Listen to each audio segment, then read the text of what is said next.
Hello everyone, आज है 12 जून और आज इस वीडियो में हम बात करेंगे रिलायंस पावर के बारे में। 13.5 रुपए के आसपास शेयर ट्रेड कर रहा है और अनिल अंबानी ग्रुप की ये कंपनी है। ये शेयर में तब सबसे ज़्यादा हमें तेज़ी देखने को मिली थी जब प्रमोटर ने बहुत ज़्यादा खरीदारी करी थी और ऐसा लग रहा था कि भैया सिचुएशन चेंज हो रही है। लेकिन तब मैंने कई सारे वीडियोज़ बनाए थे, मैंने तब भी कहा था कि मैं इसको नहीं खरीदूंगा। और अब जब शेयर अभी जिस प्राइस पे ट्रेड कर रहा है तो बात करना बनता भी है कि क्या सिचुएशन तब से लेकर अब तक चेंज हुई है कि नहीं, और दूसरी चीज़ इस कंपनी में लॉन्ग टर्म के लिए पोटेंशियल है कि नहीं। तो वीडियो को शुरू करूँ उससे पहले अगर आपने अभी तक चैनल को सब्सक्राइब नहीं किया है तो प्लीज़ अभी इसे सब्सक्राइब कर लीजिए, क्योंकि आगे भी बहुत सारे वीडियोस हैं जो आपको काफ़ी ज़्यादा हेल्प करेंगे। तो शेयर जो है ये 13 रुपये 60 पैसे के आसपास ट्रेड कर रहा है और एक महीने में अगर आप देखो तो एक महीने में 6.5% का ग्रोथ है। 11 रुपए तक टूट गया था, 11 रुपये 85 पैसे के आसपास बड़ी रफ्तार पकड़ी, 14 रुपए से भी ऊपर निकला, लेकिन अब वापस से करेक्शन देखने को मिल रहा है। एक साल में अगर हम देखें तो पिछले एक साल में 11 से 12% का ग्रोथ है, जबकि पिछले एक साल में 2 साल में अगर आप देखोगे तो बहुत सारी जो पावर कंपनियां हैं उसमें यही चीज देखने को मिल गई। जो छोटी कंपनी है उसमें एक साल का ग्रोथ अगर आप देखोगे तो 11%, 12%, 15%, 20%, 22% तक का देखने को मिल रहा है। लेकिन जो बड़े दिग्गज खिलाड़ी हैं, चाहे टाटा पावर की बात करो या अदानी की बात करो, वहां पर भैया 250% का, 200% का ग्रोथ, 100% का ग्रोथ है। तो उसके कंपैरिजन में अगर देखें तो यहाँ पर कोई उतनी बड़ी रफ्तार पकड़ी नहीं है यहाँ पर। लेकिन हाँ, 3 साल की अगर हम बात करेंगे तो पिछले 3 साल में रिलायंस पावर के शेयर में देखिए तो 136% का ग्रोथ है। लेकिन पिछले 3 साल में अगर आप बाकी कंपनियों को देखेंगे, टाटा और अदानी को, तो उसका ग्रोथ इनसे कई ज्यादा है। यहां पर अगर देखो, पहली चीज तो ये है कि रिलायंस पावर देखो अनिल अंबानी ग्रुप की ये कंपनी है, ठीक है। कंपनी के ऊपर कर्जा भी है और कंपनी फाइनेंशियली उतनी स्ट्रांग भी नहीं है। तो बीच बीच में क्या होता है कि जब भी कोई खबर आती है तेजी आती है। और देखो, ऑपरेटर इस कंपनी में बहुत ज्यादा एक्टिव है। खबर आती है, ऑपरेटर ही इसको ऊपर ले जाते हैं और नीचे लेने का काम भी ऑपरेटर ही यहां पर करते हैं। पहली चीज मैंने तब भी कहा था कि मैं पैसा नहीं लगाऊंगा यहां पर, और मुझे लगता है कि अभी खरीदारी के मौके नहीं आए हैं यहां पर। रीजन सिंपल है कि आने वाले दो देखो, पावर कंपनियां डेफिनेटली फोकस में रहेगी आने वाले दिनों में भी, क्योंकि जिस तरीके से कंजम्पशन बढ़ रहा है कंपनियों को फायदा होने वाला है, और जिस तरीके से हम इलेक्ट्रिफिकेशन की तरफ जा रहे हैं डेफिनेटली पावर कंपनियां फायदे में रहेगी तब भी। लेकिन इसका मतलब ये नहीं है कि हर पावर कंपनी पे हम पैसा लगा दें, ठीक है। जो बड़े प्लेयर है वही रूल करेंगे आने वाले दौर में। टाटा पावर, अदानी पावर और मुकेश अंबानी जो लेकर आएंगे अपनी पावर कंपनी, वो रूल करेगी। जबकि रिलायंस पावर मतलब ये अनिल अंबानी ग्रुप की कंपनी या रतन पावर या जेपी पावर, वो रूल नहीं करेगी भैया, वो डूबेगी कुछ वक्त बाद, ठीक है। वो नहीं सरवाइव कर पाएगी इन सबके सामने। बड़े बड़े जो स्टेट्स हैं, जो भी स्टेट गवर्नमेंट है, ठीक है, वो अगर प्रोजेक्ट देंगे भी तो भैया बड़े ग्रुप को देंगे, छोटे ग्रुप से वो बहुत कम डील करेंगे आने वाले दौर में। क्योंकि एनर्जी की जो रिक्वायरमेंट है वो फुलफिल कर पाते हैं कि नहीं छोटे ग्रुप, वो भी एक सबसे बड़ा क्वेश्चन है। और दूसरी ओर अगर आप देखो तो भैया जो बड़े ग्रुप है वो सस्ते दाम पे बिजली प्रोवाइड करवा सकते हैं क्योंकि उनकी कैपेसिटी ज़्यादा है, और जो छोटी कंपनियां हैं वो सस्ते दाम पे बिजली प्रोवाइड नहीं करवा सकती क्योंकि उनकी कैपेसिटी कम होती है। तो जाहिर सी बात है जो छोटी कंपनी है वो लॉन्ग टर्म के लिए उतने सस्टेनेबल नजर नहीं आते हैं। रिलायंस पावर में अभी भी नहीं खरीदूंगा क्योंकि भैया अनिल अंबानी ग्रुप की कंपनी का अभी के लिए कोई भरोसा नहीं है, ठीक है। स्मॉल कैप शेयर है, 4,600 करोड़ के आसपास का इसका मार्केट कैप है। वॉल्यूम 1 करोड़ से भी ज्यादा है, बड़ी क्वांटिटी में शेयर ट्रेड जरूर हो रहे हैं। प्रमोटर की भी अच्छी खासी होल्डिंग है, 24.98% पर आ चुकी है, पहले भैया बहुत कम हुआ करती थी।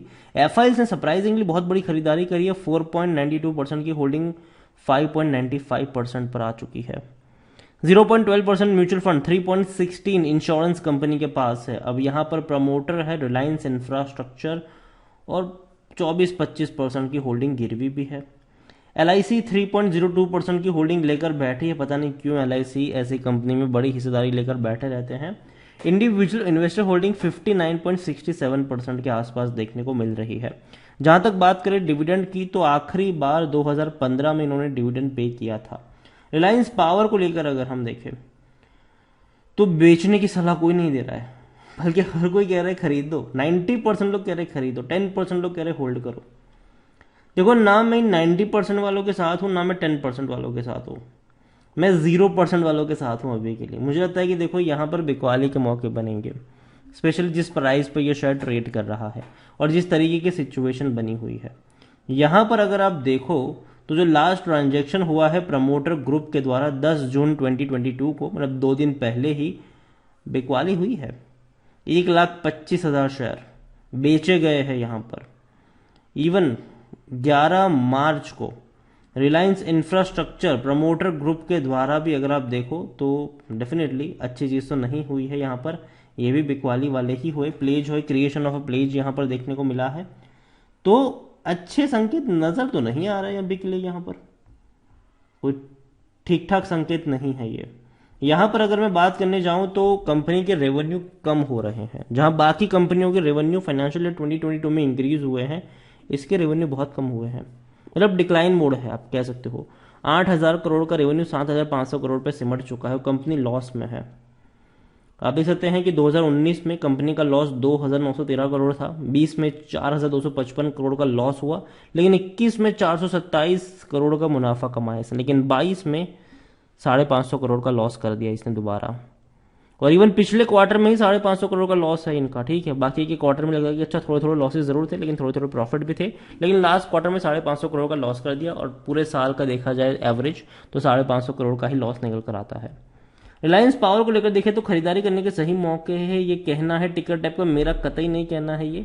और होल्डिंग की मैं बात करूं यहाँ पर तो देखो यहाँ पर गेम क्या हो रहा है। गेम ये हुआ है कि प्रमोटर ने बहुत सारी होल्डिंग गिरवी रख दी है।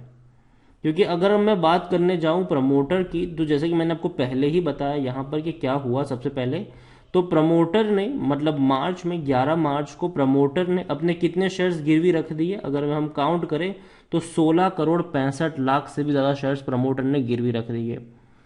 तकरीबन 5% की होल्डिंग प्रमोटर ने गिरवी रख दी।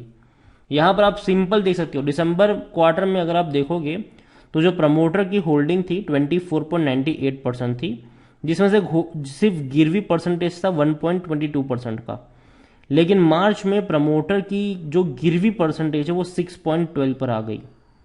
मतलब कि मार्च में प्रमोटर ने बहुत सारी होल्डिंग रखी गिरवी पहली तो, और जून में प्रमोटर ने मार्केट में बेची है क्वांटिटी 1,25,000 शेयर्स की।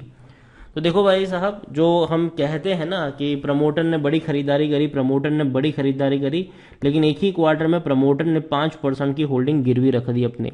16 करोड़ 65 लाख से भी ज़्यादा शेयर एक ही क्वार्टर में प्रमोटर ने रख दिए गिरवी यहाँ पर।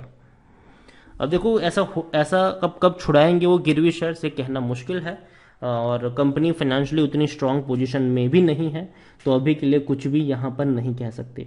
ओवरऑल रिलायंस पावर मैं इतना बड़ा फ़ैन नहीं हूँ इस कंपनी का, और मैंने हमेशा कहा है कि इससे दूरी बनाए रखोगे तो फ़ायदे में आप रहोगे। जब ये शेयर सस्ता मिल रहा था तब मैंने भी ये भी कहा था कि अगर मुझे खरीदारी करनी होगी तो मैं अदानी और टाटा में खरीदारी करूँगा, लेकिन रिलायंस पावर में कतई नहीं करूँगा। तो अभी भी मैं अपने उस स्टेटमेंट पर कायम हूँ, क्योंकि भैया प्रमोटर देखो, एक क्वार्टर में प्रमोटर ने बड़ी क्वांटिटी खरीदी, अब प्रमोटर ने एक बहुत बड़ी क्वांटिटी गिरवी भी रखी है, और अब तो बिकवाली का ट्रांजैक्शन भी देखने को मिला है 2 दिन पहले यहाँ पर।